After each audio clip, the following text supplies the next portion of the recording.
igikorwa dojeje gukora twariko dushikiriza ku mugaragaro amazina y'abantu batowe kugira bashobore kuja muri quart de finale ya AGS Award.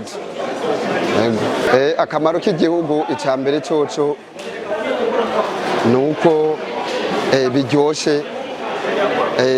biryoshe kubona abakoze kurusha abandi muri sport, mu muziki, mu karanga.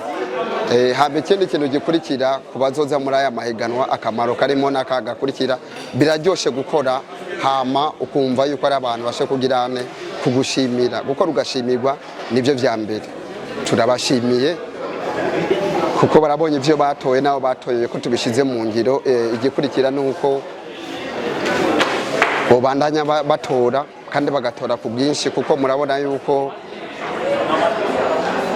iki gikorwa nticoroshe. Tushitse muri quart de finale, ubu inyuma ya quart de finale hariho demi finale hama finale.